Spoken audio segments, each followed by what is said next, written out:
Hi hello ನನ್ನ ಪ್ರೀತಿಯ ಸ್ನೇಹಿತರೆ ಎಲ್ಲರಿಗೂ ನಮಸ್ಕಾರ. ನಾನು ನಿಮ್ಮ ಶ್ರೀ ದೀಕ್ಷಿ. ಇವತ್ತಿನ ವಿಡಿಯೋದಲ್ಲಿ ನಾನು ಮಾಡ್ತಾ ಇರುವಂತಹ ರೆಸಿಪಿ ಬಂದು ಎಗ್ ಶಾವ್ಗೆ ಬಾತು. ಇದನ್ನು ಬರೀ 15 ನಿಮಿಷದಲ್ಲಿ ಪ್ರಿಪೇರ್ ಮಾಡ್ಕೋಬೋದು. ಟೇಸ್ಟ್ ಅಂತೂ ಸೂಪರ್ ಆಗಿರುತ್ತೆ. ದಿನ ಎಗ್ ರೈಸ್ ತಿಂದು ಬೋರ್ ಹೊಡೆದಿದ್ರೆ ಶಾವ್ಗೆಯಲ್ಲಿ ಈ ಥರ ಒಂದ್ಸಲ ಪ್ರಿಪೇರ್ ಮಾಡ್ಕೊಂಡು ತಿಂದು ನೋಡಿ, ತುಂಬ ಚೆನ್ನಾಗಿರುತ್ತೆ. ಇವಾಗ ಇದಕ್ಕೆ ಏನೇನು ಇಂಗ್ರೀಡಿಯೆಂಟ್ಸ್ ಬೇಕು ಹಾಗೆ ಇದನ್ನು ಯಾವ ಥರ ಪ್ರಿಪೇರ್ ಮಾಡ್ಕೊಳ್ಳೋದು ಅಂತ ನೋಡೋಣ. ಮೊದಲಿಗೆ ಬೇಕಾಗಿರುವಂಥ ಇಂಗ್ರೀಡಿಯೆಂಟ್ಸು, ಇದಕ್ಕೆ ನಾನು 1 ಕಪ್ಪಷ್ಟು ಶಾವಿಗೆ ತಗೊಂಡಿದ್ದೀನಿ. ಹಾಗೆ 2 egg, 2 table spoon cooking oil, ಸ್ವಲ್ಪ ಕರಿಬೇವು ಸೊಪ್ಪು, 1/4 ಟೀ ಸ್ಪೂನ್ ಸಾಸಿವೆ, 4 ರಿಂದ 5 ಒಣಮೆಣಸಿನಕಾಯಿ. ನೀವು ಬೇಕಾದರೆ ಒಣಮೆಣಸಿನಕಾಯಿ ಪ್ಲೇಸಲ್ಲಿ ಹಸಿ ಮೆಣಸಿನಕಾಯಿ ಸಮೇತ ಸೇರಿಸ್ಕೋಬೋದು. ಹಾಗೆ ಸಣ್ಣಗೆ ಹಚ್ಚಿಟ್ಕೊಂಡಿರುವಂತಹ 2 ಈರುಳ್ಳಿ, ರುಚಿಗೆ ಬೇಕಾದಷ್ಟು ಸಾಲ್ಟು, ಅರ್ಧ ಹಿಡಿಯಷ್ಟು ಸಣ್ಣಗೆ ಹಚ್ಚಿಟ್ಕೊಂಡಿರುವಂತಹ ಕೊತ್ತಂಬರಿ, ಅರ್ಧ tea spoon garlic ginger paste, ಅರ್ಧ ಟೀ ಸ್ಪೂನ್ ಧನಿಯಾ ಪುಡಿ, 1/4 ಟೀ ಸ್ಪೂನ್ ಅರಿಶಿನ, 2 ಚಿಟಿಕೆಯಷ್ಟು ಪೆಪ್ಪರ್ ಪೌಡರ್, ಅರ್ಧ ಟೀ ಸ್ಪೂನ್ ಗರಂ ಮಸಾಲ. ಇಷ್ಟು ಇದಕ್ಕೆ ಬೇಕಾಗಿರುವಂಥ ಇಂಗ್ರೀಡಿಯೆಂಟ್ಸು. ಇವಾಗ ಯಾವ ಥರ ಪ್ರಿಪೇರ್ ಮಾಡ್ಕೊಳ್ಳೋದು ಅಂತ ನೋಡೋಣ. ಸ್ಟವ್ ಆನ್ ಮಾಡಿಕೊಂಡು ಕಡಾಯಿ ಇಟ್ಕೊಂಡು, ಕಡಾಯಿ ಬಿಸಿಯಾದಾಗ 1.5 ಟೇಬಲ್ ಸ್ಪೂನ್ ಕುಕ್ಕಿಂಗ್ ಆಯಿಲ್ ಸೇರಿಸ್ಕೊಂಡು, ಆಯಿಲ್ ಬಿಸಿಯಾದಾಗ ಸ್ವಲ್ಪ ಸಾಲ್ಟು, ಅರಿಶಿನ, pepper powder, 1/4 tea spoon garam masala, 1/4 tea spoon ಧನಿಯಾ ಪುಡಿ ಸೇರಿಸ್ಕೊಂಡು ಗ್ಯಾಸ್ ಮೀಡಿಯಮ್ ಫ್ಲೇಮ್ನಲ್ಲಿ ಇಟ್ಕೊಂಡು 2 ನಿಮಿಷ ಫ್ರೈ ಮಾಡ್ಕೊಳ್ಳೋಣ. ಇದು ಸ್ವಲ್ಪ ಹಸಿ ಸ್ಮೆಲ್ ಹೋಗೋ ತನಕನೂ ಫ್ರೈ ಮಾಡ್ಕೋಬೇಕು. 2 ನಿಮಿಷ ಆದಮೇಲೆ ತಗೊಂಡಿರುವಂತಹ ಎಗ್ ಸೇರಿಸ್ಕೊಂಡು ಎಗ್ಗು ಫ್ರೈ ಮಾಡ್ಕೊಳ್ಳೋಣ.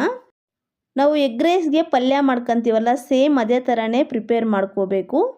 ಇದನ್ನು ಮಾಡಬೇಕಾದ್ರೆ ಗ್ಯಾಸ್ ಸ್ಟಾರ್ಟಿಂಗಿಂದ ಎಂಡಿಂಗ್ವರೆಗೂ ಮೀಡಿಯಮ್ ಫ್ಲೇಮ್ನಲ್ಲಿ ಇಟ್ಕೊಂಡೇ ಪ್ರಿಪೇರ್ ಮಾಡ್ಕೋಬೇಕು. ನಾವು ಎಗ್ ಸೇರಿಸ್ಕೊಂಡಾದಮೇಲೆ ಪದೇ ಪದೇ ಮಿಕ್ಸ್ ಮಾಡ್ಕೊಳ್ಳೋಕ್ಕೆ ಹೋಗಬಾರ್ದು. ಒಂದು ಸಲ ನಿಧಾನಕ್ಕೆ ಮಿಕ್ಸ್ ಮಾಡಿದ್ಮೇಲೆ 1 ನಿಮಿಷ ಗ್ಯಾಪ್ ಬಿಟ್ಟು ಮತ್ತೆ ಮಿಕ್ಸ್ ಮಾಡಬೇಕು. ಪದೇ ಪದೇ ಮಿಕ್ಸ್ ಮಾಡ್ಕೊತಾ ಇದ್ದರೆ ಎಗ್ಗೆಲ್ಲ ಪುಡಿ ಪುಡಿ ಆಗಿಬಿಡುತ್ತೆ, ತಿನ್ನೋಕ್ಕೆ ಅಷ್ಟೊಂದು ಚೆನ್ನಾಗಿರಲ್ಲ. ಗ್ಯಾಸ್ ಮೀಡಿಯಮ್ ಫ್ಲೇಮ್ನಲ್ಲಿ ಇಟ್ಕೊಂಡು ಒಂದು 4 ರಿಂದ 5 ನಿಮಿಷ ಫ್ರೈ ಮಾಡಿಕೊಂಡ್ರೆ ಸಾಕು, ಚೆನ್ನಾಗಿ ಫ್ರೈ ಆಗೋಗುತ್ತೆ. ನೋಡಿ, 4 ರಿಂದ 5 ನಿಮಿಷ ಫ್ರೈ ಮಾಡ್ಕೊಂಡಿದ್ದೀನಿ. ಎಗ್ ಬುರ್ಜಿ ರೆಡಿಯಾಗಿದೆ. ಇವಾಗ ಇದನ್ನು ಸೈಡ್ಗೆ ತಿಕ್ಕೊಳ್ಳೋಣ. ಇವಾಗ ಮತ್ತೆ ಅದೇ ಸ್ಟವ್ ಮೇಲೆ ಇನ್ನೊಂದು ಕಡಾಯಿ ಇಟ್ಕೊಂಡು, ಕಡಾಯಿ ಬಿಸಿಯಾದಾಗ ಗ್ಯಾಸ್ ಲೋ ಮೀಡಿಯಮ್ ಫ್ಲೇಮ್ನಲ್ಲಿ ಇಟ್ಕೊಂಡು 3 ರಿಂದ 4 ನಿಮಿಷ ಹುರ್ಕೊಳ್ಳೋಣ. ಶಾವಿಗೆ ಹುರ್ಕೋಬೇಕಾದ್ರೆ ಗ್ಯಾಸ್ ಲೋ ಮೀಡಿಯಮ್ ಫ್ಲೇಮ್ನಲ್ಲಿ ಇಟ್ಕೊಂಡು ಹುರ್ಕೋಬೇಕು. ಶಾವಿಗೆ ಬೇಗ ಸೀದೋಗ್ಬಿಡುತ್ತೆ. ಒಂದು 4 ರಿಂದ 5 ನಿಮಿಷ ಹುರ್ಕೊಂಡ್ರೆ ಸಾಕು, ಲೋ ಮೀಡಿಯಮ್ ಫ್ಲೇಮ್ನಲ್ಲಿ ಇಟ್ಕೊಂಡು. ಇದು ಸ್ವಲ್ಪ ಕಲರ್ ಚೇಂಜ್ ಆದರೆ ಸಾಕು. ಈ ಥರ ಸ್ವಲ್ಪ ಕಲರ್ ಚೇಂಜ್ ಆಗೋ ತನಕ ಹುರ್ಕೊಂಡು ಇದನ್ನು ಒಂದು ಪ್ಲೇಟ್ಗೆ ತೆಗೆದಿಟ್ಕೊಳ್ಳೋಣ. ಇವಾಗ ಮತ್ತೆ ಸ್ಟವ್ ಆನ್ ಮಾಡಿಕೊಂಡು ಕಡಾಯಿ ಇಟ್ಕೊಂಡು 1.5 ಟೇಬಲ್ ಸ್ಪೂನ್ ಕುಕ್ಕಿಂಗ್ ಆಯಿಲ್ ಸೇರಿಸ್ಕೊಳ್ಳೋಣ. ಆಯಿಲ್ ಚೆನ್ನಾಗಿ ಬಿಸಿಯಾದಾಗ ಸಾಸಿವೆ ಸೇರಿಸ್ಕೊಂಡು, ಸಾಸಿವೆ ಚಿಟಾಪಟ ಅಂತ ಸಿಡಿದ ಮೇಲೆ ಹಚ್ಚಿಟ್ಕೊಂಡಿರುವಂತಹ ಈರುಳ್ಳಿ, ಒಣಮೆಣಸಿನಕಾಯಿ, ಕರಿಬೇವು ಸೊಪ್ಪು, ಗಾರ್ಲಿಕ್ ಜಿಂಜರ್ ಪೇಸ್ಟ್ ಸೇರಿಸ್ಕೊಂಡು ಗ್ಯಾಸ್ ಲೋ ಮೀಡಿಯಮ್ ಫ್ಲೇಮ್ನಲ್ಲಿ ಇಟ್ಕೊಂಡು 4 ರಿಂದ 5 ನಿಮಿಷ ಫ್ರೈ ಮಾಡ್ಕೊಳ್ಳೋಣ.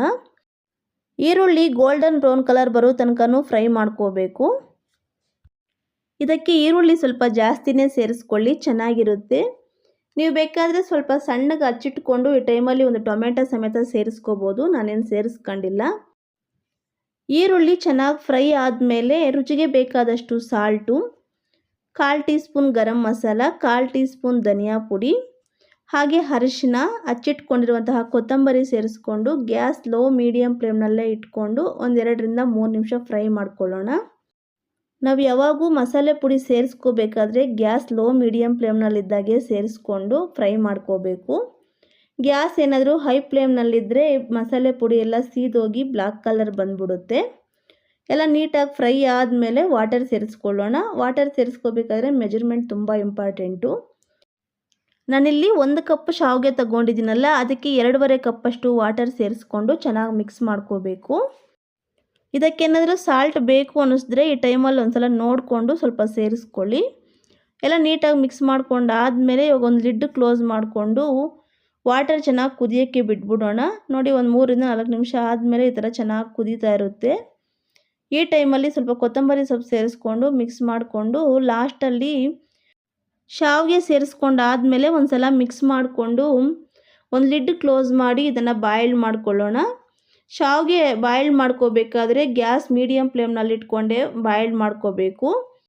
ಶಾವಿಗೆ ಬಾಯ್ಲ್ ಮಾಡ್ಕೋಬೇಕಾದ್ರೆ ಆವಾಗ ಓಪನ್ ಮಾಡಿ ಈ ಥರ ಮಿಕ್ಸ್ ಮಾಡ್ಕೊತಾ ಇರಬೇಕು, ಇಲ್ಲಾಂದರೆ ತಳ ಹಿಡಿಯೋ ಚಾನ್ಸಸ್ ಇರುತ್ತೆ.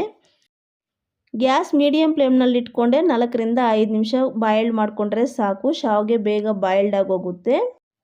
4ರಿಂದ 5 ನಿಮಿಷ ಆದಮೇಲೆ ತೋರಿಸ್ತಾ ಇದ್ದೀನಿ ನೋಡಿ, ಶಾವಿಗೆ ಚೆನ್ನಾಗಿ ಬಾಯ್ಲ್ಡ್ ಆಗಿದೆ.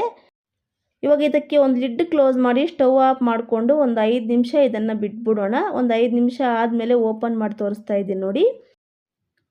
ಈ ಥರ ಪ್ರಿಪೇರ್ ಮಾಡ್ಕೋಬೇಕು ಶಾವಿಗೆ ಬಾತು. ತುಂಬ ಸಾಫ್ಟಾಗಿದ್ದರೆ ಚೆನ್ನಾಗಿರಲ್ಲ. ಇವಾಗ ಈ ಶಾವಿಗೆ ಬಾತ್ ಜೊತೆಗೆ ಎಗ್ ಬುರ್ಜಿ ಸೇರಿಸ್ಕೊಂಡು ಮಿಕ್ಸ್ ಮಾಡ್ಕೊಂಬಿಡೋಣ. ಇನ್ನೇನು ಫೈನಲಿ ಎಗ್ ಶಾವಿಗೆ ಬಾತ್ ರೆಡಿ ಆಯಿತು. ನೋಡಿದ್ರಲ್ಲ ಫ್ರೆಂಡ್ಸ್, ಎಷ್ಟೋ ಸಿಂಪಲ್ಲಾಗಿ ಈಸಿಯಾಗಿ ಟೇಸ್ಟಿಯಾದಂತಹ ಎಗ್ ಶಾವಿಗೆ ಬಾತ್ ಯಾವ ಥರ ಪ್ರಿಪೇರ್ ಮಾಡ್ಕೊಳ್ಳೋದು ಅಂತ. ಸೇಮ್ ನೀವು ಇದೇ ಥರ ನಿಮ್ಮ ಮನೆಯಲ್ಲಿ ಒಂದು ಸಲ ಟ್ರೈ ಮಾಡಿ ನೋಡಿ. ಟೇಸ್ಟ್ ಅಂತೂ ಸೂಪರ್ ಆಗಿರುತ್ತೆ. ಹಾಗೆ ಟೇಸ್ಟ್ ಹೇಗಿತ್ತು ಅಂತ ಕಮೆಂಟ್ ಮಾಡಿ. ಹಾಗೆ ನಿಮ್ಗೆ ಈ ವಿಡಿಯೋ ಇಷ್ಟ ಆಗಿದ್ರೆ ಒಂದು ಲೈಕ್ ಮಾಡಿ. ಇನ್ನು ನನ್ನ ಚಾನಲ್ನ ಸಬ್ಸ್ಕ್ರೈಬ್ ಆಗಿಲ್ಲ ಅಂದರೆ ಈಗಲೇ ಸಬ್ಸ್ಕ್ರೈಬ್ ಮಾಡ್ಕೊಳ್ಳಿ. ಆದಷ್ಟು ನಿಮ್ಮ ಫ್ರೆಂಡ್ಸು ರಿಲೇಟಿವ್ ಜೊತೆ ಶೇರ್ ಮಾಡಿ ನನ್ನ ಚಾನಲ್ಗೆ ಸಪೋರ್ಟ್ ಮಾಡಿ. ನಾನು ಮತ್ತೊಂದು ಈಸಿ ಆ್ಯಂಡ್ ಟೇಸ್ಟಿ ರೆಸಿಪಿಯೊಂದಿಗೆ ನೆಕ್ಸ್ಟ್ ವಿಡಿಯೋದಲ್ಲಿ ಸಿಗ್ತೀನಿ friends. Thanks for watching my video.